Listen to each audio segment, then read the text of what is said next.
Bonjour. Alors j'ai été invité pour parler de Garden Sky Water.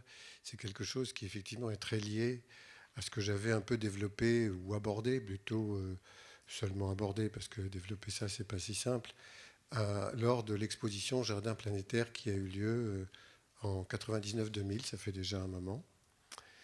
Et à ce moment-là, j'avais fait la proposition de ce titre pour cette exposition Jardin planétaire, plutôt que quelque chose qui m'avait été demandé par le directeur à l'époque de la Villette et la Grande Halle, Bernard Latarjet, qui avait lu un livre que j'avais écrit, plutôt un roman-récit qui s'appelle Thomas et le voyageur, voulait faire quelque chose à partir d'un synopsis de cet ouvrage sur le thème du développement durable, et je lui ai dit non.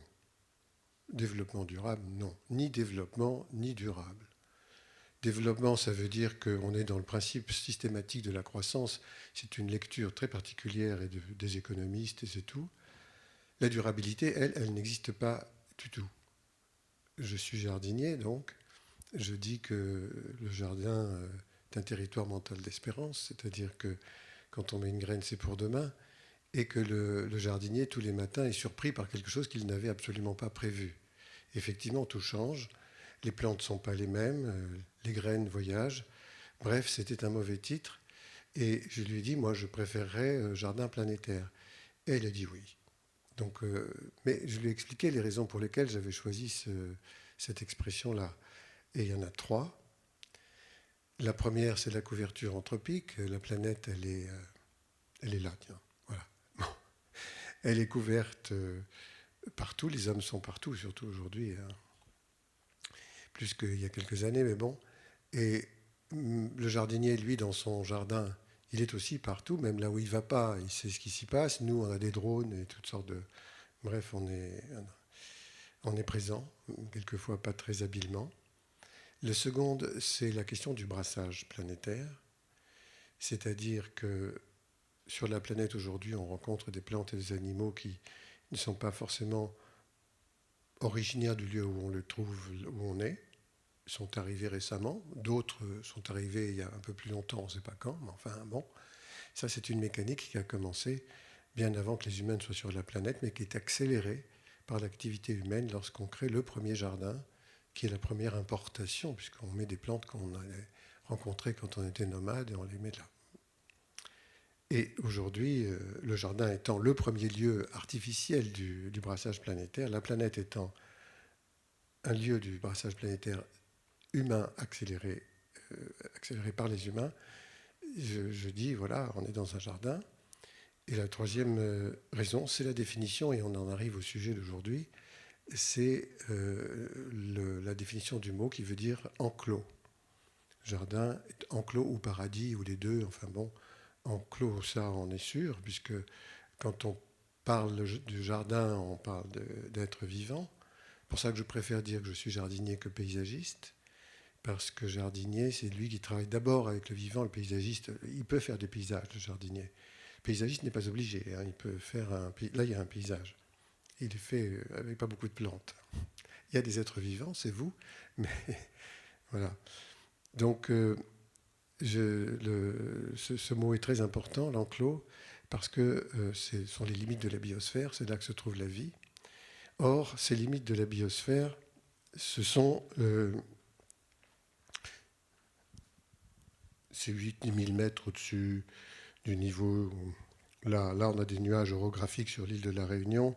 On voit les habitants qui se croient qu'ils ne sont pas dans l'eau, parce qu'ils savent que les nuages vont commencer à se former visuellement à partir d'une certaine altitude. Ils ne sont pas dans la mer non plus, bon d'accord. Mais en fait, c'est une illusion. Ils sont dans l'eau aussi. L'eau est partout. Il ne se passerait rien, il n'y a pas de vie sans eau. Les limites de cette biosphère, justement, c'est de l'eau. Et sauf qu'ils n'en souffrent pas parce qu'elle n'est pas visible. Les conditions de la condensation y seraient qu'on serait dans un brouillard, évidemment. Je montre ces images comme ça parce qu'elles sont assez parlantes sur le fait que l'eau est partout. Bon, on a de l'eau dans le corps. Ah voilà, on m'a mis de l'eau. On m'a mis de l'eau en plus dans une bouteille en verre, vous vous rendez compte? Ça c'est le futur, hein, parce qu'on ne peut plus prendre de plastique aujourd'hui, c'est normal. Donc voilà, cette eau, c'est ça qui est assez euh, troublant quand on s'intéresse à ce sujet. Cette eau que peut-être je vais boire tout à l'heure, elle a déjà été bue, vous le savez, hein, par des plantes, par des animaux et par des humains, plusieurs fois. Alors évidemment, ça fait bizarre quand on dit qu'on écoute ça pour la première fois, on se dit mais non, mais oui, ben si, c'est prouvé. Et bon, voilà, on évapore, on fait pipi comme tout le monde, ça s'en va dans le ruisseau, qui s'en va à la mer, et finalement ça fait des nuages, les voilà les nuages, et puis ils tournent autour de la planète. Les courants changent hein, en ce moment. Moi j'habite la Creuse, on n'a plus du tout les mêmes vents, la pluie ne vient plus exactement du même endroit, on ne sait pas d'où vient l'eau qui tourne.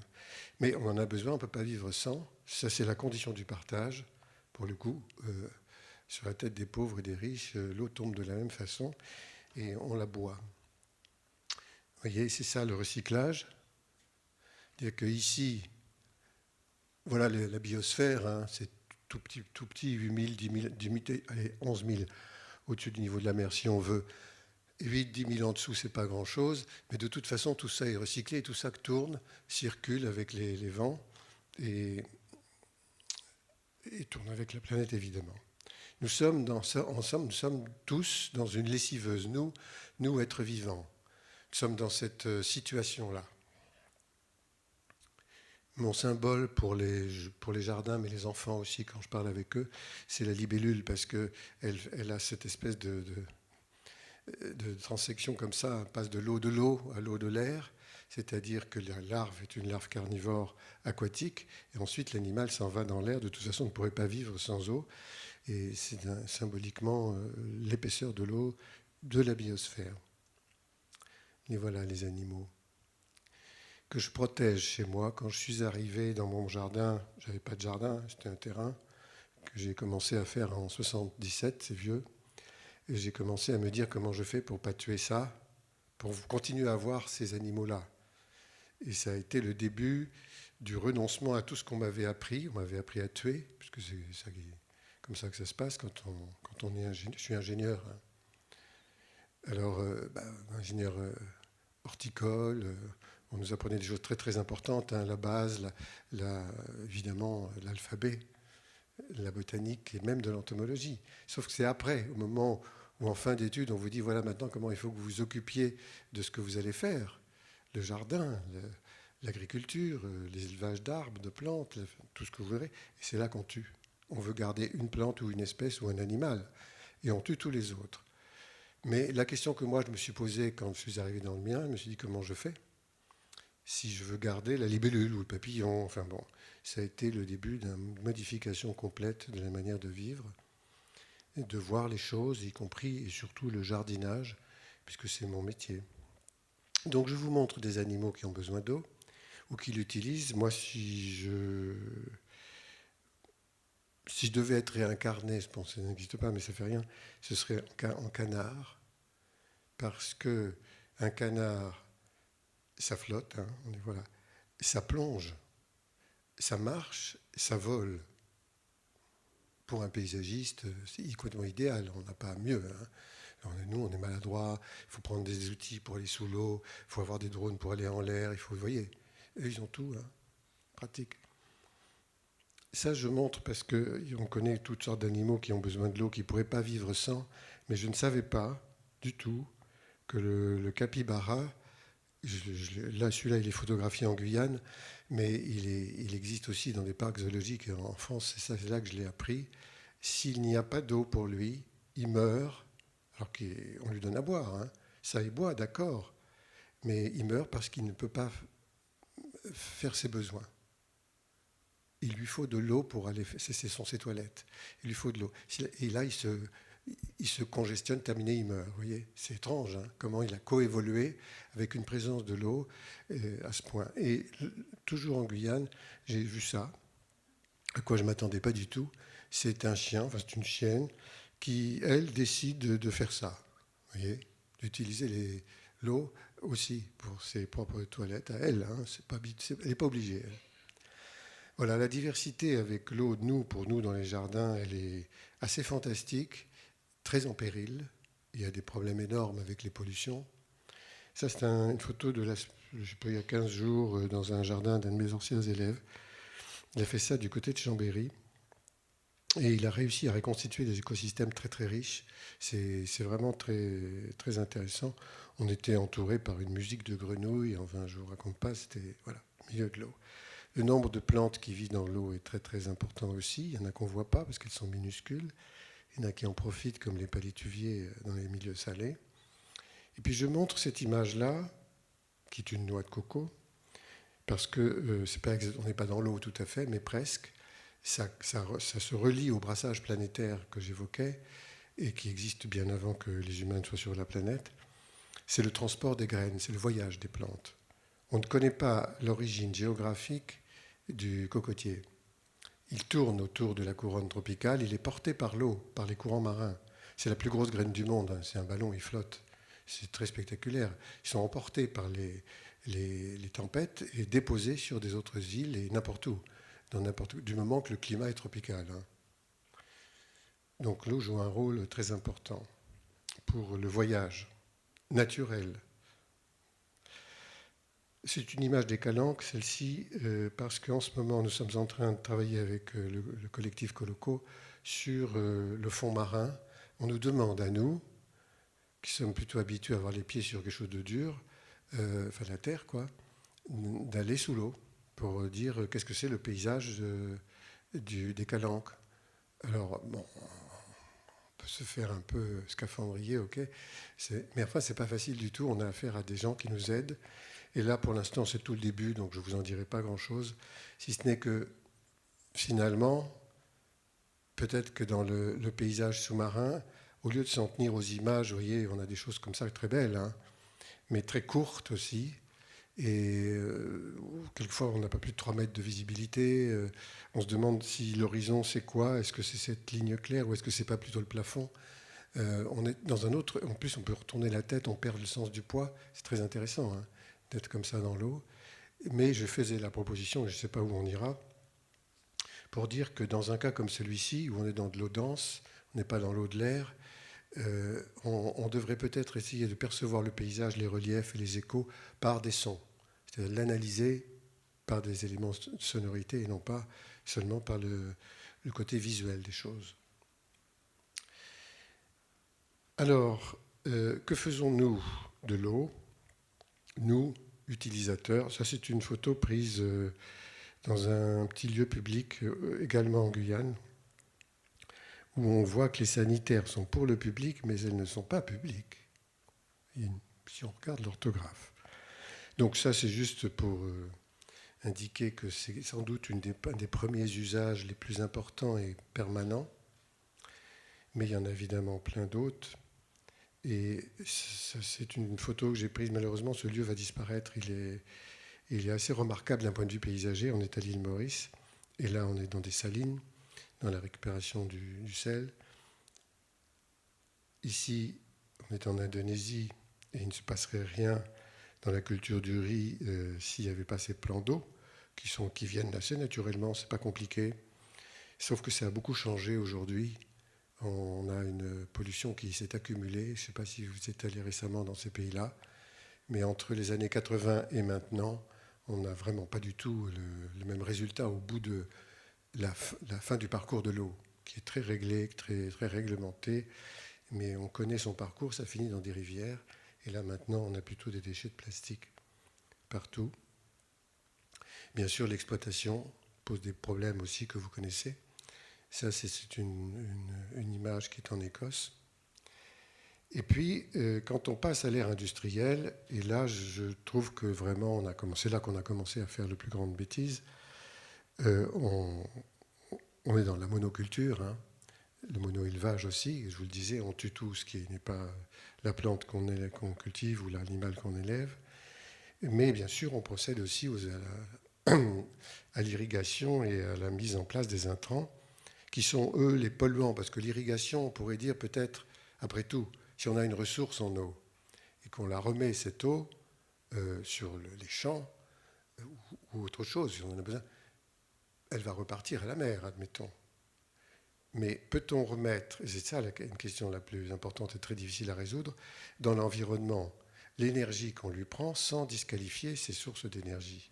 Est-ce que c'est possible de remettre dans l'eau, dans une rivière ou dans la mer, de l'eau qui n'a pas été maltraitée? Aujourd'hui, vous connaissez les ulves qui se développent, qui sont les algues marines qui se développent sur la côte nord, surtout de la Bretagne, mais enfin il y en a partout. Ça vient d'une eutrophisation de l'eau de mer par tous les apports de matières organiques excessives et chimiques diverses qui sont utilisés pour l'élevage des cochons et du reste. Donc cette image montre seulement que la forme, donc le paysage, de ces cultures qui sont de la canne à sucre à Maurice, elle est due au système d'irrigation circulaire avec des grandes machines gigantesques. Dans mon pays, la Creuse, le remembrement, c'est-à-dire l'ouverture des paysages, s'est fait sur quelques parties qui sont commodes, disons, mais quand même ondulées, mais enfin à peu près commodes, avec une présence d'arbres autrefois en bocage et en bocteau qui ont tous été rasés. Les pentes qui, elles, étaient difficiles pour les machines ont été abandonnées alors que les paysans y allaient à pied, bien sûr, et pâturaient. Donc on a une inversion du paysage en pente boisée, paysage plus commode, complètement ouvert. Dans ces paysages de commodité offerts à l'exploitation industrielle du territoire, l'eau qui était retenue, un arbre dépense environ 350-400 litres d'eau par jour, un arbre adulte. C'est pas rien, hein. Il l'évapore. Si on les supprime comme on l'a fait, c'est-à-dire toutes les haies, dans les haies, il y avait quelques arbres importants, pas tous, mais quand même, peu importe, tout évapore. Bon. À ce moment-là, toute l'eau arrive d'un coup, et il y a une érosion qui se fait depuis 1900, à peu près 50-55 dans mon pays, sur une arène granitique, tout s'en va, et ça fait des petits coups, ça a l'air petit, hein, ça c'est minuscule, mais ça creuse énormément. Moi j'ai un jardin en creux qui s'est fait depuis que j'ai ce terrain. Il a baissé de 3 mètres, il est arrivé sur la roche granitique. Bon, après, il entraîne les polluants. Et dans la réserve d'eau que vous voyez là, évidemment, c'est la Creuse, bon, qui est retenue, il y a un barrage. Et le blanc, je n'ai pas osé le donner à un laboratoire pour avoir le résultat. C'est hyper inquiétant. J'en suis resté là en me disant, de toute façon, on devrait le savoir, hein. Mais je vous le montre parce que visuellement, c'est particulier, quoi. Voilà, donc on ne sait pas trop où on va avec ces mécanismes qui sont ceux de la transformation de la qualité physique et physico-chimique de la mer. Au domaine du Rayol, où l'eau, vous savez, de la Méditerranée a monté un petit peu. Là, on est à Cassis. Mais pas loin, j'ai fait un jardin. Et à cet endroit-là, on nous disait la Colerpa taxifolia, l'algue tueuse qui s'est répandue partout. On n'en parle plus, elle a régressé, mais il y a 2 autres algues Colerpa qui sont arrivées et qui, elles, viennent parce qu'il y a une augmentation de la température de la Méditerranée un peu partout, aussi d'acidification. Donc les séries flouristiques changent. Maintenant aussi, il y a la force mécanique de l'eau, il y a des tempêtes de plus en plus fortes. Vous avez entendu parler de celles qui ont abîmé c'était prévisible, hein, enlever des maisons entières dans toutes sortes de pays du monde, y compris chez nous. Donc on ne sait pas trop dans quelle direction on va aller, mais enfin en tout cas ça attire le regard, hein. Ça c'était il y a 1 an ou 2, je ne sais plus. C'était l'année dernière, non, la crue de la Seine, il y a 2 ans. C'était il n'y a pas longtemps. Et donc tous les oiseaux étaient venus se réfugier, c'était le bazar un peu partout. Et il y avait une attraction fantastique sur les ponts de Paris pour voir ces oiseaux voler et l'eau monter. On ne sait pas trop jusqu'où elle va monter. On parle aussi de la dilatation du milieu de l'eau. C'est-à-dire que ce n'est pas seulement l'apport supplémentaire des glaciers, par exemple, de la fonte des glaciers, mais aussi une transformation même de l'eau. Et puis l'usage qu'on en fait pour le tourisme. Alors là, il y a plein d'exemples, mais celui qui, moi, m'a le plus choqué, mais vous devez connaître aussi, c'est celui-là, cette espèce de monstre qui arrive à Venise. Et là, tout le monde s'en fout. On est sur l'eau et on s'en sert et terminé. Alors, pour nous, paysagistes, qu'est-ce qu'on fait avec l'eau? On fait peut-être des choses qu'on a faites et qu'on ne referait plus. Je montre l'exemple du parc André Citroën. parce que ça a été un argument de la composition du parc. On trouvait qu'il n'y avait pas énormément de présence d'eau de fontaine dans Paris. Un siècle après les travaux d'Alphand, on a dit on va faire avec Patrick Berger à l'époque, architecte. On est deux équipes, hein, il y a deux architectes et deux paysagistes. Et on a proposé des cadres d'eau. Ce que vous voyez ici, la partie centrale est un cadre d'eau. Il y a une sorte de canal là. Ici, il y a des fontaines comme ça. Il y a un jeu d'eau entre les deux serres. On ne le ferait plus. On ne le ferait plus parce qu'on n'a plus tout l'argent pour entretenir cette fontainerie. Au départ, on nous avait donné l'autorisation de puiser de l'eau buvable.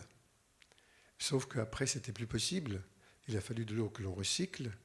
Et cette eau que l'on recycle demandait un entretien. Enfin bon, bref, c'est tombé à l'eau pour le coup. Ça veut dire que si vous y allez maintenant, vous verrez que presque toute la fontainerie est arrêtée. Donc ça jouait toujours un rôle très important, la présence de l'eau dans un jardin. On ne peut pas imaginer qu'il n'y en ait pas. Il y a quelque chose qui manquerait, si vous voulez. Mais pourquoi ne pas la laisser juste à son statut biologique? On n'est pas obligé d'en faire un élément d'architecture. Mais alors bon, ça ne marche pas toujours. Hein. Ça, c'est un lieu d'attrait très important à l'île Maurice dans le jardin de Pamplemousse. C'est le bassin des Victoria, des nymphéas qui ne sont pas des nymphéas, qui sont des Victoria regia, et qui aujourd'hui, ça c'est une photo assez récente, ah oui tiens, elle est un peu trouble, mais enfin bon, suppose que le jardinier, qu'il y ait un jardinier pour aller dans l'eau, pour enlever des plantes qui en fait sont des gourmandes profitant de l'eutrophisation due à l'excès d'apport d'intrants dans les cultures avoisinantes qui sont celles de la canne à sucre. Ça y est, c'était pas du tout comme ça il y a encore 20 ans. On avait de l'eau, disons, transparente, si vous voulez. Là, maintenant, on a un apport d'autres espèces qui vont, comment dire, donner une lecture trop distordue de cette espèce d'emblème de ce jardin qui fait cette photo-là. Bon, c'est pas dans vos domaines, mais fait le tour du monde, les Victoria regia de Pamplemousse. Ça, c'est quelque chose qui est peut-être encore en état, je ne sais pas. C'est cosmique. On est dans un jardin balinais où le bassin, qui lui est encore en bonne santé à l'époque où j'ai pris la photo, sert à montrer la tortue. La tortue, vous la voyez peut-être pas trop, mais enfin, c'est ce système-là. Voilà, la tête est là. Ça, ce sont ses pattes. Ça, c'est censé être sa carapace. Et ça, c'est la position de la construction et de l'histoire humaine. C'est la tortue cosmophore, Antaboga. Sur Antaboga s'installe quelque chose de relativement vertical et au sommet, vous avez l'esprit qui est donné par le serpent. Non, la tortue est Bedawang. Enfin, peu importe. Bedawang. Donc, tout est construit là par rapport à une vision du monde, une cosmologie, mais où l'eau ne pourrait pas ne pas exister. Bon, pour nous, plus près de chez nous, c'est plus ornemental. J'ai pris cette photo récemment à Annecy parce que le marronnier qui pousse avec des branches horizontales rasant l'eau, je n'avais jamais vu. C'est un peu spécial. J'ai fait très peu de choses, moi, personnellement, avec la question de l'eau, à part ce que je vous ai dit dans la scénographie. Mais pour 2014, devant le musée qui est fait pour la mémoire de cette guerre, il y a l'étang du Cam. On me demande de faire une intervention. Je ne voulais pas la faire parce que je ne trouvais pas très intéressant d'honorer la guerre, mais j'ai quand même proposé quelque chose qui ne pouvait pas se passer sans l'eau, bien sûr. C'est, vous voyez, manger un peu la terre, le bord de cet étang, faire des îles qui sont des évocations des continents. Et dire, on va apporter des plantes du monde entier, comme les hommes sont venus pendant la guerre pour se tuer, pour mourir, et c'est des millions. Il y a des cimetières absolument partout dans la Somme autour de Péronne. Et bien là, on apporterait des plantes pour dire, eh ben non, on va vivre ensemble. Alors ça a été le projet qu'on a essayé de réaliser. Il a été très difficile pour des raisons techniques de faire les 5 continents séparés et un 6e à part. Hein. Mais on a fait ça. Et puis, ça a été réalisé. Alors on a inauguré évidemment en 1914. Ça, c'est tout petit, hein, tout ça. Et le plus difficile pour moi ayant été de trouver des plantes emblématiques de chaque continent. Par exemple, pour l'Afrique, trouver des plantes qui peuvent pousser dans le climat de Péronne, c'était pas évident. Voilà, et toutes les mélanger. Et inauguration, c'est la guerre, il y a un monde fou. C'est bizarre, hein, c'est comme ça. C'est le plus petit jardin, c'est le plus grand monde. Bon, pour inaugurer. Et la plantation, et voilà ce que ça a donné un tout petit peu après, avec des plantes du Chili, je les vois d'ici, je pourrais pas, si vous voulez, vous me poserez des questions, je vous donnerai les noms, mais je ne vais pas penser trop de temps. Donc sur chacun de l'équivalent de ce qu'on pourrait dire les 5 continents, eh bien, il y a tout, un mélange de tout. Mais sur le 6e, c'est les humains qui arrivent avec une barque, on ne peut pas y aller à pied, qui apportent leurs plantes à eux venant du pays d'où ils viennent, car ils viennent dans cette région pour honorer leurs morts. Il y en a plein, il y a le cimetière sud-africain, je ne sais plus maintenant, j'ai oublié tellement il y en a de tous les pays du monde, australiens, américains, etc. Voilà, ils arrivent avec leurs plantes. Donc c'est ce projet-là qui n'aurait pas pu être mis en scène sans la présence de l'eau pour évoquer les continents. Alors peut-on se passer de l'eau? Maintenant, dans le jardin, oui, on arrive par les paillages, par des modes de culture, à diminuer complètement. On ne peut pas s'en passer complètement, on peut pas s'en passer du tout. Je veux dire, on ne peut pas dire non. Mais on peut diminuer la consommation. Et tous les essais qui ont été faits avec des BRF, c'est des broyats, ou avec des paillages sont extrêmement nombreux. Il y a plusieurs espèces et on arrive à des formes de ce genre-là. Et c'est plus difficile quand on a des semis. On ne peut pas pailler sur un semis. Mais en tout cas, bien que vous ayez l'arrosoir là à côté, on n'arrose pas beaucoup. On ne s'en sert pas beaucoup. Voilà. Bon, donc ça donne un drôle de dessin. C'est plutôt dans les jardins potagers que la question se pose parce qu'on n'est pas obligé d'aller arroser les plantes qui sont installées dans le climat et le sol qui leur convient. Chez moi, ça c'est ce que j'appelle les TSP, c'est des toilettes sèches de proximité. Elles sont juste à côté de la maison et on n'utilise plus du tout l'eau, mais ça fait longtemps que j'en ai 2. Il y a le château toilette et les TSP, donc pas d'eau. Dans des zones climatiques où, de l'expérience que j'ai, pour toutes les zones climatiques, il y a des séries floristiques qui sont adaptées. Dire qu'on va prendre des plantes, je ne sais pas, de climat néo-zélandais qui sont des plantes qui sont habituées à de l'eau, il pleut beaucoup là-bas, et les mettre ailleurs qu'en Bretagne. En Bretagne, ça peut aller, mais dans des climats plus secs en France, j'ai vu plein de choses. Mais c'est des échecs. Ou alors, ça veut dire on s'asservit et on consomme, mais ça ne sert à rien. Parce qu'en plus, l'eau qu'on apporte n'est pas géniale, quoi. Ce n'est pas celle qui tombe du ciel la plupart du temps, elle est déjà traitée. Donc moi, j'ai eu à faire des jardins dans des zones sèches, et notamment dans le biome méditerranéen. Ça, c'est le continent théorique du biome. Vous voyez ce que c'est qu'un biome, hein. C'est un ensemble de compatibilités de vie sous un climat déterminé. Et le biome méditerranéen dans l'hémisphère sud est assez petit, pas très gros non plus dans l'hémisphère nord, mais c'est quand même là qu'il y a une diversité exceptionnelle au mètre carré, peut-être la plus grande qui existe dans le monde. Et le jardin du domaine du Railleul, il est basé, en étant dans le Var, dans ce genre de climat-là. Et l'objectif est, depuis le début, c'est un date de 89, on ne va pas consommer d'eau. On n'y est pas complètement arrivé, parce que c'est extrêmement dur, mais toutes les plantes qui ont été apportées et qui traduisent justement par une identité le choix d'une espèce un peu plus remarquable, le milieu ou le pays dans lequel on est allé les chercher, elles n'ont pas besoin d'eau. Toutes ces plantes, a priori, enfin, elles n'ont pas besoin. Elles vivent dans un climat méditerranéen où disons que les 500 mm par an, quelquefois moins, suffisent. Donc, on fait des paillages, hein, et on vit, voilà, je vous montre le cadre, avec ces espèces. Tout est très vert, hein. C'est parce que les feuillages sont extrêmement sclérifiés. L'évaporation, dès qu'il y a un problème, elle se diminue par le fait de la réaction des plantes. Enfin, c'est au point. Donc, il faut mieux aller chercher les plantes adaptées à ça plutôt que de vouloir arroser.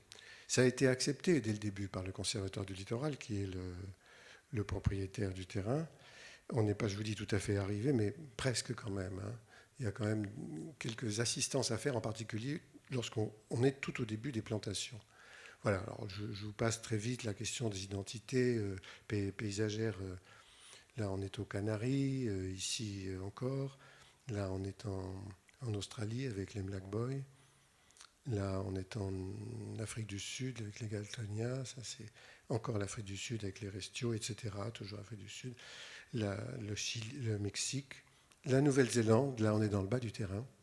Moi, j'étais allé en Nouvelle-Zélande, dans tous ces pays, j'y suis allé pour choisir, voir comment ça peut marcher. Et ça m'avait beaucoup intéressé de voir et de choisir ces espèces-là, mais aussi de se détromper sur les, vous voyez par exemple les phormiums qu'on trouve à Nice, dans les endroits où il n'y a absolument pas d'humidité, il faut les arroser comme des fous, quoi. Ça pousse dans des milieux humides, ça. C'est des plantes qui, elles ont beau être dans un climat semi-tropical, c'est humide, donc ça ne... Et moi, je les ai mis le long du ruisseau et tout va bien. Ça, c'était une photo néo-zélandaise. Voilà, bon, on finit en bas dans la partie la plus humide, mais c'est le seul endroit où on est un peu contraint de faire une brumisation, sinon il n'y a pas d'apport. Le Chili central, qui est celui du climat méditerranéen, n'a besoin de rien.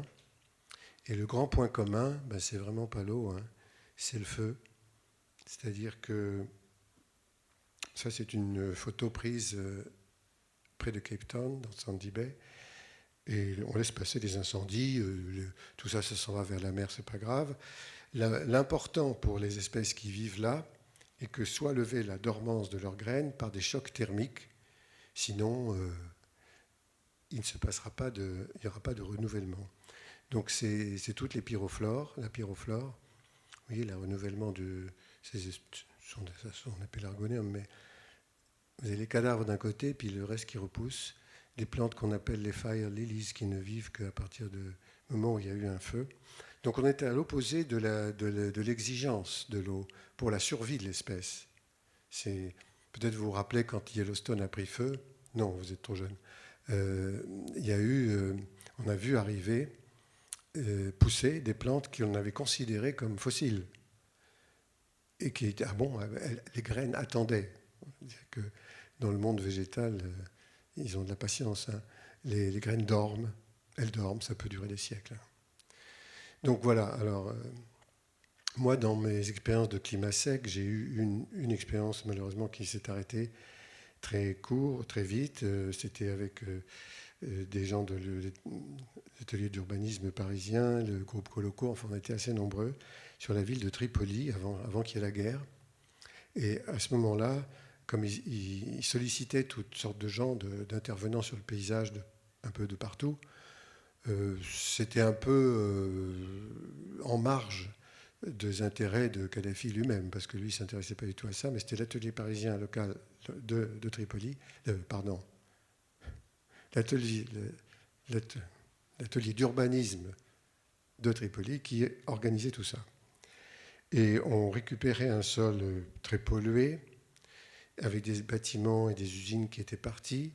Et l'idée que j'ai proposée, ça a été dur de faire accepter, c'est un reg, une couverture de pierre, qui est en somme un ensemble qui évite l'évaporation comme le paillage peut l'éviter.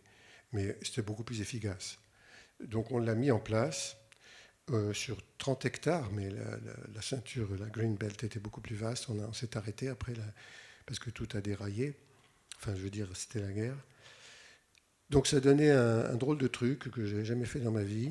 Installer d'abord une couverture de pierre, puis ensuite de mettre des trous. Et ensuite, ils ont planté et ils ont recouvert encore jusqu'au collet. Mais malheureusement, je n'ai pas les photos. Je sais que ça a été fait. Après, on ne pouvait plus y aller. Et que ça a effectivement poussé sans assistance. Au début, il faut arroser. Au début. Après, on ne s'en occupe plus. Donc là, on est dans un climat qui n'est pas complètement désertique, parce que Tripoli n'est pas totalement le désert, mais quand même, c'est hyper sec, quoi. Maintenant, la récupération de l'eau, parce que éviter la dépense inutile, d'accord. La récupération, c'est un peu plus rare, un peu plus difficile, et ça a quand même été fait depuis longtemps, et il y a une forme d'agriculture héroïque qui n'existe plus du tout maintenant, mais qui a fonctionné à une certaine époque, et celle-ci existe encore, elle est à Lanzarote. C'est la zone de la Jeria, là où on élève des plants de vigne, qui sont protégés par les sokos. Sokos, c'est un mot qui vient de l'arabe qui veut dire souk. Souk, c'est la protection, et protégé du vent. Et il y a des espèces de cônes, et dans le bas du cône, par la condensation nocturne, il ne pleut jamais. Pleut jamais. Le peu d'eau, d'humidité qui peut se former avec les gouttes condensées comme ça, eh bien, il arrive au point bas. Voilà, vous avez ici la figure plus clairement. J'ai revu ça, ces architectures de capture de l'humidité, récemment aux Açores. Pourtant, aux Açores, ils n'ont pas forcément besoin de ça, hein, il y a de l'eau qui tombe. Ça m'a étonné, toujours pour la vigne d'ailleurs. Et puis, et là c'est chez moi, on revient en Creuse, excusez-moi, j'avais pas compris que la roche était une éponge et en fait c'était de l'eau. Ça se voit pas comme ça, mais j'ai mis des années à me rendre compte que des plantes qui poussaient sur la roche étaient vertes. Là c'est une photo récente, on n'est pas en été sec, mais quand il y a un été très sec, toute la rocaille, il y a les petites plantes, enfin, c'est de la roche-mère que j'ai mise à nu en enlevant la terre, hein, c'est du granit. Eh bien, là, c'est vert. Les plantes qui sont là sont vertes. Elles ont leurs feuilles vivantes, vertes. Bon. Par contre, les mêmes espèces dans la couche que vous voyez là, qui est toute verte en bas, qui est poreuse parce que c'est de la terre en déblai, et là, c'est sec, c'est jaune, c'est paille, c'est la paille. Voilà. Donc, ça vient probablement du fait, même sûrement, que l'eau est quand il pleut, ça se met comme ça coule, ça va dans les fissures, ça reste des mois. Et finalement, dans les périodes les plus sèches, ça remonte. On a des éponges et des réserves d'eau là où on ne s'y attend pas. J'ai travaillé comme ça en projet sur la carrière Meuse-Misérie à Nantes, en m'intéressant beaucoup au fait qu'il y avait cette espèce de structure capable de stocker l'eau et la restituer. Il n'y a pas d'eau du tout là. Hein. On a un jardin tout fait, absolument magnifique. Et j'ai fait la proposition qu'on n'y aménage pratiquement rien, qu'on laisse cette roche servir d'apport d'eau par elle-même, par sa surface énorme. C'est ce qui se passe avec toutes les choses qui poussent dans la partie basse. Et vous avez comme ça une diversité assez curieuse, mais même comportementale aussi, parce que vous voyez, quand le lierre arrive à faire ça, les racines sont en bas, hein, et elles profitent de l'eau. Elles sont pas... Mais il monte jusqu'à 25 mètres de haut, il fleurit. C'est un endroit extraordinaire pour les abeilles. Enfin bon, ça c'est à Nantes. Dans mon projet, j'avais dit que tout était vraiment réussi. Là, on n'avait rien fait, c'est un jardin gratuit. Il fallait juste enlever le bâtiment, parce que bon, ça n'a pas très bien marché. Pourtant, il ne sert à rien. Il est très laid, mais il est un peu sacré. Parce que lui, il a été fait par Enbic, le premier fabricant du béton armé, nanana. Et je me suis dit, bon, mais c'est pas grave, on va en garder un petit bout, et puis, histoire de voir l'eau, la Loire. Donc le projet, c'était comme ça, vous voyez, un petit bout, c'est ça. Ça, c'est ce qui resterait du bâtiment qui, là, est énorme et cache la vue. Mais puis une grande esplanade, et on l'appellerait l'esplanade Enbic, pour lui faire honneur. Puis ça irait.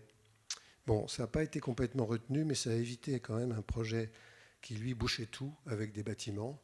Donc c'était très dommage. Alors là, on a une espèce de régie du jardin dans le cadre d'une économie de la non-dépense. Tout est fait, toutes les plantes sont là, tout est arrosé. Il n'y a plus qu'à éventuellement faire des commodités de passage. C'est tout. Et une pédagogie. Et dire voilà comment elle s'appelle, cette plante, etc. Évidemment, là, on n'est pas dans le marché, ça ne l'intéresse pas trop. Alors là, je vais terminer avec 2 exemples sur la question de la capture de l'eau. On est sur l'île d'Aix, où d'ailleurs je dois aller à la fin du mois pour l'inauguration d'une expo sur un travail sur cette petite île. Elle est toute petite, hein, vous savez. Elle est entre Oléron et Ré, et Aix veut dire eau. Chaque fois que vous avez Aix, ça veut dire qu'il est question de l'eau. Et il se trouve que les marins l'avaient baptisé comme ça parce qu'ils allaient dans une petite source qui est située un peu derrière cette colline-là, boisée. Voilà, c'était inhabité, cette île. Mais elle avait le bénéfice d'avoir une source. Pour l'époque, puisqu'il n'y avait personne, ça ne posait pas de problème. Mais aujourd'hui, il y a 300 habitants en permanence, puis après, il y a tous les touristes. Donc, il y a un tuyau qui arrive sous la mer. C'est de l'eau de la Charente, la plus polluée à peu près des fleuves français. Elle est traitée pour être buvable, et quelquefois, le tuyau se casse. Je dis, mais c'est pas possible, quoi. On a 1000 tuyaux, c'est compliqué. On a de l'eau pourrie et on la traite. Enfin, vous voyez ce que je veux dire. Qu'est-ce que c'est que cette manière? Alors, on pourrait peut-être prendre l'eau de la pluie, par exemple. Donc, j'ai fait une proposition, je ne sais pas si ce que ça va donner, hein, mais sur un projet que je ne vais pas vous détailler, je vais vous montrer autre chose après, pour terminer, pas vous embêter non plus. Mais donc, sur une cartographie comme celle-ci, où on a plutôt des biomes, des biotopes qui sont représentés, mais où on voit dans la partie qui est la plus haute du terrain, c'est-à-dire est également vers le nord, la plus haute, ça veut dire 9-10 mètres. Hein. C'est une île qui, à mon avis, ne restera pas telle qu'elle avec l'évolution, notamment pour la partie la plus étroite, où il y a des maisons qui sont à peine à 3 mètres au-dessus du niveau de l'eau, parfois encore plus bas, où ils veulent faire une digue. Là, je dis non, c'est pourquoi ils font ça. Enfin, ils l'ont commencé. Et ça ne sert à rien. Bon, bref, parce que l'eau monte. Hein. Bon, mais enfin, sur les parties derrière le fort, qui s'appelle le fort Liédo, je propose 3 clairières avec des filets de captation de l'eau qui sont maintenant des choses assez au point. Alors, dans l'exposition Jardin planétaire, j'avais parlé de ça, du jardinier des nuages. Le jardinier des nuages, c'est celui qui, à Djogungo, on est sur un espace entre la cordillère et l'océan, dans le désert d'Atacama, il ne pleut pas. Et là, lui, tendu des filets comme ça, il accélère la chute de la condensation des gouttes d'eau, récupère dans une gouttière, remplit des citernes et fait vivre les gens de Tchogungo. Le maillage, il est calculé sur la forme, la dimension d'une feuille de l'arbre qui pleut.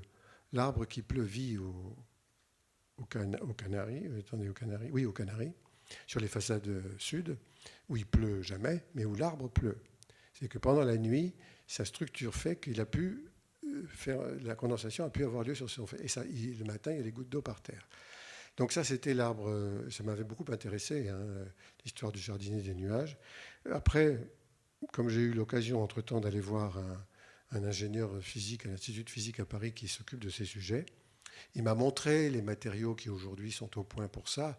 Évidemment que c'est pas l'arbre qui pleut ni le filet, c'est des choses beaucoup plus sophistiquées avec c'est presque des tissus un peu blancs, un peu. Et c'est peut-être ce qu'on va faire alors dans une clairière. Enfin, vous les voyez peut-être là-haut, il y a trois espèces de poches un peu vert clair. C'est ça, il y a des endroits pour la cité. Enfin bref, c'est ce qui permettrait au moins d'avoir la pointe d'eau buvable pour les habitants et ceux qui sont là en permanence. Maintenant, je finis avec ça, qui est une réalisation, pas ça, hein, ça c'est pas une réalisation, mais le projet que j'ai eu à partir du mont Jabiedjan. Ça, c'est un amas, c'est pas exactement un amas, c'est la cheminée d'un volcan qui a disparu, le mont Jabiedjan. Le volcan a été détruit avec le temps. La cheminée est restée, c'est de la phonolite, c'est une lave très lisse. En 2009, en octobre 2009, 2 mois et demi après un temps de sécheresse terrible, tout était sec, grillé, je monte, on voit un beau paysage, même les chênes verts avaient l'air marron, n'avaient qu'à perdu leurs feuilles. Les gens se plaignaient beaucoup en disant c'est sec, c'est etc. Bon. Et vous savez que c'est au pied de ce mont que naît la Loire. Tout le monde se bat pour dire c'est chez moi, c'est chez moi, c'est chez moi. Bon. Et puis, arrivé presque en haut, pas tout à fait, je vois une goutte d'eau, ça, tchouk, tchouk. Mais c'est un touriste qui a dû oublier son thermos ou je ne sais pas quoi. Je reviens un peu plus tard, pareil. Enfin, ça n'arrêtait pas. Donc je dis, mais non, c'est pas ça, c'est que ce relief est une tour à eau. Ce relief fonctionne comme sans doute ont fonctionné les tours à eau autrefois dans les déserts et dans les. J'en ai jamais vu, mais je suis allé une fois en Mongolie, j'ai demandé si. Non, ils n'en ont pas ou ils n'en ont plus. En fait, il s'agit d'un obstacle au courant d'humidité nocturne avec la possibilité d'une condensation et la récolte. Ça fait penser à Dune, hein, Messie de Dune, je ne sais pas si vous avez lu ça. Et donc je descends de là et je dis au parc des Monts d'Ardèche, écoutez, c'est une tour à eau ça. Et je leur explique. Et si c'est ça, la Loire, elle n'est pas du tout au pied, elle est née en haut. Il faut refaire la carte de France, là. Elle s'en va d'un côté vers la Méditerranée, d'un côté vers l'Atlantique. Enfin bon, je me suis amusé. Et ils ont dit, on va s'intéresser à ça. Et il y a 3 ans maintenant, ils m'ont passé la commande d'une tour à eau. J'étais bien embêté parce que moi, ce n'est pas tellement mon métier, hein. Et je dis, bon, ben, je ne sais pas ce que je vais faire, mais j'ai fait des dessins en partant du principe qu'on pouvait choisir des morceaux de phonolite assez planes et très lisses, et les installer de cette façon-là, de façon à ce que s'il y a une condensation, les gouttelettes tombent au cœur de cette tour. Je suis allé voir le fameux ingénieur qui m'a dit, oh ben ouais, ce ne sera pas très rentable, hein, mais enfin c'est possible. Et finalement, j'ai fait que ces dessins-là, qui sont pas vraiment techniques, juste indicatifs, et ça a suffi. Puisqu'il m'a dit que c'est possible, je dis bon, ben, on va essayer, on va le faire.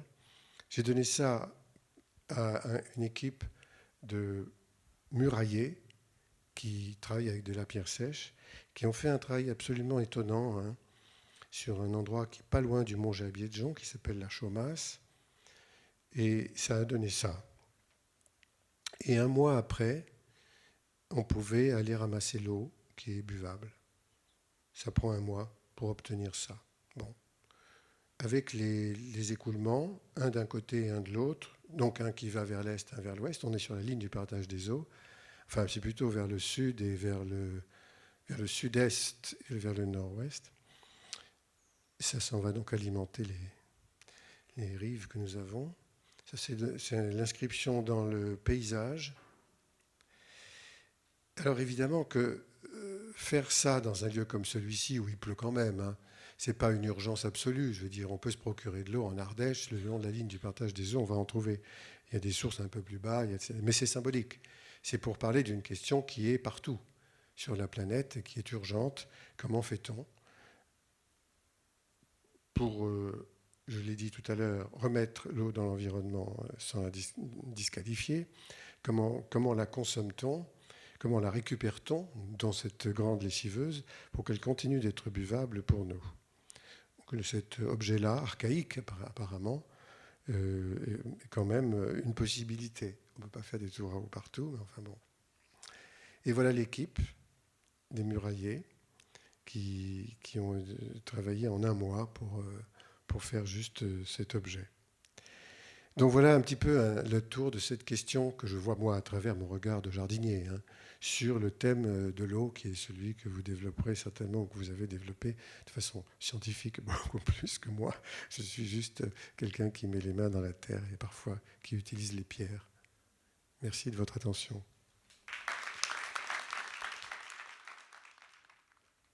Je commence même pour celui-là. Est-ce qu'on sait si c'est plutôt la pluie, s'il y a vraiment une condensation et comment elle fonctionne là,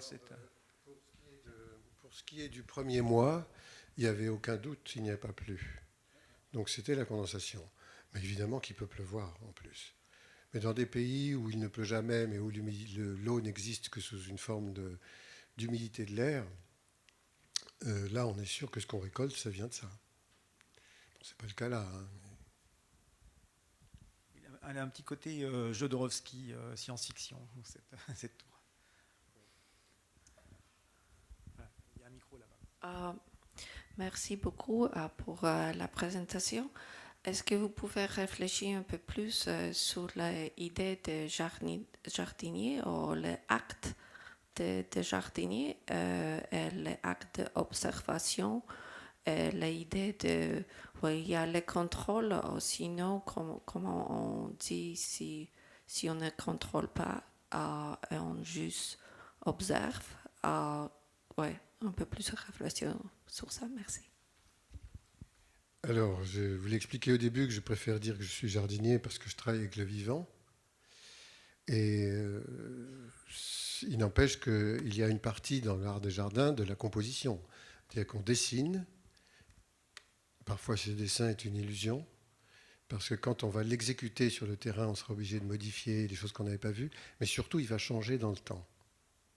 Les végétaux, ça pousse. On plante un arbre, ils grossissent, ils montent, on ne sait pas exactement comment ils vont faire, même si on a l'habitude, ils vont faire encore des trucs à inventer. Donc, il y a dans la technique que j'avais mis au point, qui est toujours valable, bien sûr, de jardin en mouvement, la prise en compte de toutes les énergies offertes par le monde vivant, y compris celle du déplacement physique sur le terrain.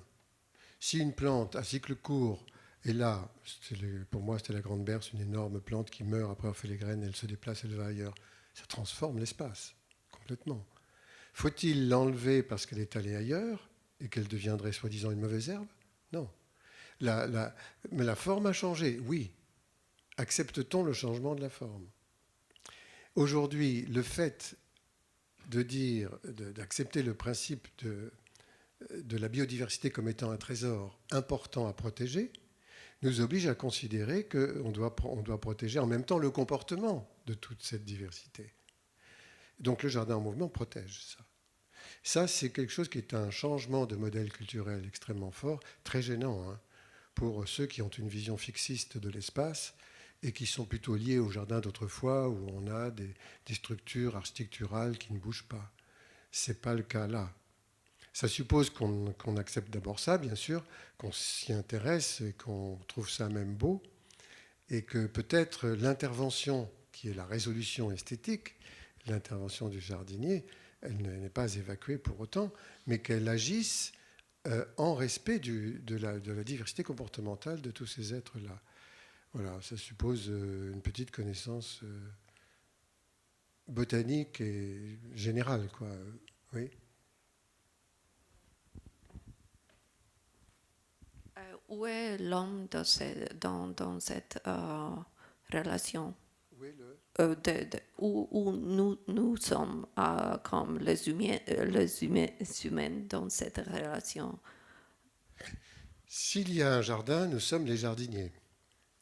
Si on est dans un espace où on n'intervient pas du tout, là pour le coup les humains n'y sont pas, on est dans ce que j'appelle le tiers paysage, c'est-à-dire c'est un manifeste que j'ai écrit qui est le tiers paysage, c'est l'ensemble des espaces délaissés, qui sont des territoires d'accueil à la diversité, chassés de partout ailleurs.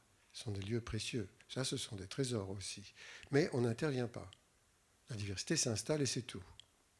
Et c'est tous les terrains, comme je disais, en pente, ou bien des friches récentes ou anciennes, ou des lieux où on n'est jamais allé parce que c'est pas commode.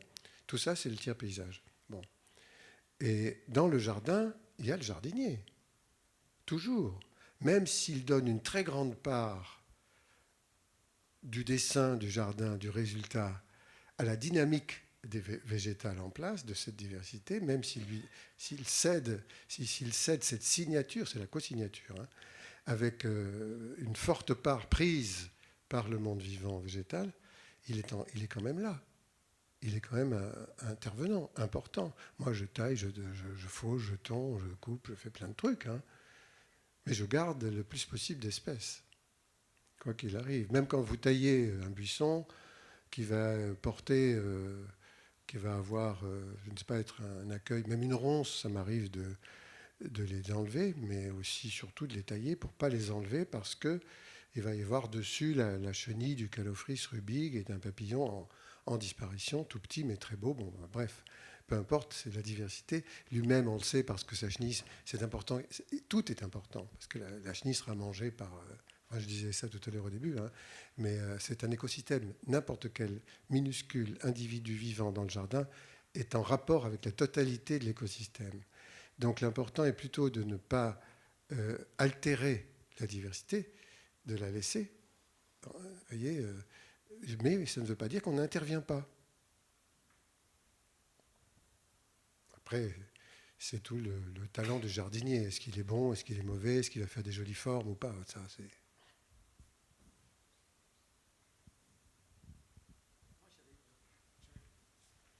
Ça, justement, est-ce que nous, on est aussi... Enfin, il y a une idée de retrouver sa place dans l'écosystème, c'est-à-dire qu'on a notre part à jouer et il faut qu'on la retrouve, cette part à jouer. Alors, je propose de supprimer le mot nature. Je ne suis pas seul, hein. Parce que vous savez, il a été créé par les Grecs anciens pour mettre à l'écart du monde humain un ensemble vivant, non humain, plantes, animaux, etc., de façon à pouvoir étudier ça scientifiquement, de façon objective, et soustraire cet ensemble-là à la superstition polythéiste de l'époque. Donc c'est devenu le début des sciences naturelles. Sauf que cette distance prise avec ce qui autrefois était dans une situation fusionnelle avec les humains, elle s'agrandit au fur et à mesure que les outils d'analyse sont de plus en plus performants. Et c'est comme ça qu'on arrive, avec l'esprit cartésien qui renforce ça, au principe de la domination de la nature, de la maîtrise, qui pour moi n'est qu'une illusion. C'est tout. Après arrive l'exploitation industrielle du territoire, qui est le résultat même de l'illusion de la maîtrise. En disant, on maîtrise, on peut tout faire, donc on le fait à grande échelle, c'est plus rentable, c'est le modèle économique qui s'en mêle, etc. Sauf qu'on ne se rend pas compte qu'à chaque fois on fait énormément, on ne le savait pas au début, hein, qu'on faisait énormément de bêtises, bon, on détruisait plein de choses, et notamment cette fameuse diversité dont nous dépendons au bout du compte. Et subitement arrive l'écologie qui nous dit, mais pas du tout, on est dans un espace fini, justement, on est tous liés les uns aux autres, nous faisons partie de la nature. Ça nous fait bizarre. Il n'y a plus la nature d'un côté, les humains, nous sommes des êtres de nature. Point. C'est tout. Nous fonctionnons physiologiquement, biologiquement, comme plein d'autres êtres de nature. Il y a juste un peu le cerveau qui s'est développé, peut-être un peu trop vite. Bon, on n'a pas encore su, on ne sait pas encore trop s'en servir. Ça, c'est autre chose. On vient juste d'arriver. Imaginez l'histoire des humains sur la planète, c'est ridicule. Hein. On est tous des bébés. Alors donc, évidemment, on ne sait pas trop. Les plantes et les animaux que nous voyons sont là depuis si longtemps qu'ils ont mis, eux, au point énormément de techniques de communication, de survie, de résilience, que nous n'avons peut-être pas encore. Nous, on continue à faire des bêtises. On joue comme des enfants, avec des ordinateurs aussi. Faire attention. Hein. Donc, qu'est-ce que je ne sais plus ce que je disais. On joue comme des enfants. Oui, c'est ça. Alors donc, on pourrait dire ce mot nature, il ne sert à rien. Si on l'enlève, on dit on fait partie du vivant, tous. Ce n'est pas forcément renouer avec une vision animiste qui nous obligerait à dire cet arbre est un homme déguisé en arbre, ce puma est un homme déguisé en puma, etc. Ça, c'est pas forcé, ça. Mais d'imaginer qu'il y a une équivalence vivante et un respect à devoir à ces êtres-là qui, eux, ont mis des stratégies au point extrêmement puissantes. Alors, bon, on pourrait le faire. Alors, vous êtes au courant de tous les livres qui ont paru récemment, qui sont peut-être un peu quelquefois ennuyeux, mais où on raconte comment, justement, les arbres se parlent entre eux. Enfin, vous savez ça. Ça, c'est je dirais, le travail des scientifiques qui vient conforter l'esprit de ceux, enfin, l'expérience très empirique de ceux qui avaient déjà constaté ça, mais qui n'osaient pas en parler. Parce que ça a l'air ridicule. Mais non, ce sont des êtres vivants, voilà. Ils agissent et réagissent et évoluent et changent, et ils ne sont pas les mêmes d'un jour à l'autre. Oui. L'idée fixiste, là non plus, ne tient absolument pas à quelque niveau que ce soit. Donc on retirerait le mot nature. Non. Moi, j'ai juste une question complémentaire. J'en profite. Là, mais moi, c'est le mot biodiversité que je trouve très dangereux, parce qu'on a presque l'impression qu'on pourrait le mesurer, et que dans cette mesure de biodiversité, si elle varie un peu, c'est pas si grave, quoi. Alors que la perte d'un seul élément est grave. Oui, c'est peut-être, c'est pas le comptage, mais la compréhension des relations. C'est l'écosystème qu'il faut garder comme esprit, comme idée. Alors il y a l'écosystème à grande échelle, c'est le jardin planétaire, et avec comme intervenants les jardiniers qui sont les humains. Bon là, ils sont peut-être pas très bons, mais c'est un ensemble. Puis des écosystèmes minuscules, il y a toutes les échelles pour ça. Et la biodiversité, oui, c'est pratique, mais c'est peut-être pas le meilleur mot. Oui, bonjour. Vous avez parlé à un moment donné d'enclos, que c'était très important dans le jardin. Mais moi, tout ce que j'ai entendu, c'est de liens et tout est lié. Et donc, comment vous dessinez l'enclos, la limite? Alors, l'enclos, pour l'instant, à l'échelle planétaire, c'est la limite de la biosphère, parce que la vie, on ne sait pas si elle existe au-delà. On peut supposer que dans d'autres modèles où on y aurait la présence de l'eau, ne serait-ce que ça, sur d'autres planètes, il y ait des vies possibles, c'est tout à fait bien sûr. Mais enfin, pour nous, notre territoire est assez... Là, il y a un enclos biologique. L'enclos, tel qu'il est arrivé dans l'histoire même du jardin, c'est un système de protection contre la prédation. C'est juste que quand vous mettez des plantes qui sont très importantes pour vous, parce qu'elles sont vivrières au début, il faut les mettre, il faut les protéger. C'est le potager. Hein. Le premier jardin, c'est le potager. Donc il y a vraiment des limites là, et on ne les franchit pas. Mais ce serait une illusion de penser qu'il y ait des limites au-delà de celles d'une prédation d'un animal qui va être attiré par une plante comme ça. Il n'y a pas en réalité ni de limite ni de frontière. Le vent, il porte le pollen, les graines, tout bouge absolument tout le temps. Et ça, les frontières n'existent pas. Hein. Les oiseaux, ils ne connaissent pas le cadastre. Je suis d'accord avec ça. C'est qu'on n'a pas cette... Mais enfin bon, quand on s'installe, c'est les premiers sédentaires ont dû le faire. J'ai vu, enfin je ne suis pas si vieux que ça, hein, mais j'ai vu quand même des pygmées se sédentariser aux frontières du Gabon et du Cameroun. Ça m'a beaucoup impressionné parce que c'était des bonnes sœurs hollandaises qui, je ne sais pas pourquoi, qui les obligeaient à faire ça. C'est une histoire de recensement. Enfin bon. Donc ils s'installaient, alors ils faisaient leur hutte au début, comme très fragile et très éphémère, hein, puis après, petit à petit, ils se faisaient des maisons un peu plus copiées sur celles que nous avons, bon, fragiles encore, bon, mais surtout ils faisaient un jardin, pas du tout habituel, un truc protégé justement, avec des cultures de plantes uniquement vivrières. Hein. Et donc je me suis dit, bon d'accord, ben voilà, premier jardin, il est celui-ci, vraisemblablement, dans l'histoire de l'humanité. Après que le terme veuille dire enclos, et ça c'est dans plusieurs langues que l'on trouve ça. Et vous avez, c'est quelque chose de très partagé. Quoi. Le jardin, c'est quelque chose qui protège. Ce que l'on estime comme étant le meilleur, le plus important, qui change hein, avec le temps. L'idée du meilleur évolue. Les jardins ne sont pas dessinés de la même façon entre l'époque, je ne sais pas, de la Perse antique et puis aujourd'hui.